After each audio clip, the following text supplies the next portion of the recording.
Hi hello అండి అందరికీ నమస్కారం అండి ఫ్రెండ్స్ ఇప్పుడు అందిన వార్త ఇక రేపు సెలవు ప్రకటించిన రాష్ట్ర ప్రభుత్వాలు అంటూ అప్డేట్ అయితే రావడం జరిగిందండి. అయితే ఇందుకు సంబంధించిన పూర్తి వివరాలు అయితే మన వీడియోలో తెలుసుకుందామండి. వీడియో మాత్రం పూర్తి వరకు చూడండి ఫ్రెండ్స్, అప్పుడే మనకి పూర్తి సమాచారం అయితే తెలుస్తుంది. క్లియర్ చేయకుండా టాపిక్లోకి వెళ్ళిపోదాము. ఇక విద్యార్థులకు వేసవి హాలిడేస్ రాకముందే వరుస సెలవులు అయితే వస్తున్నాయి. భారత రాజ్యాంగ నిర్మాత భారతరత్న డాక్టర్ బిఆర్ అంబేద్కర్ జయంతిని పురస్కరించుకొని కేంద్ర ప్రభుత్వం కీలక నిర్ణయం తీసుకుంది.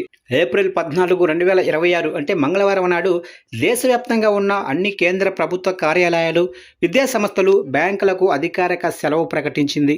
ఇక ఈ మేరకు కేంద్ర ప్రభుత్వంలోనే పర్సనల్ అండ్ ట్రైనింగ్ విభాగం అధికారిక సర్క్యులర్ను విడుదల చేసింది. దేశవ్యాప్తంగా ఉన్న అన్ని ప్రభుత్వ విభాగాలు, పారిశ్రామిక సంస్థలు తమ ఉద్యోగులకు ఈ సెలవు వర్తిస్తుందని స్పష్టం చేసింది. అంబేద్కర్ జయంతిని ఘనంగా నిర్వహించుకోవడంతో పాటు ఆ మహనీయుని సేవలను స్మరించుకునేందుకు ఈ సెలవును కేటాయించారు. ఇక అన్ని కేంద్ర రాష్ట్ర ప్రభుత్వ విభాగాలకు సెలవైతే ఉంటుంది.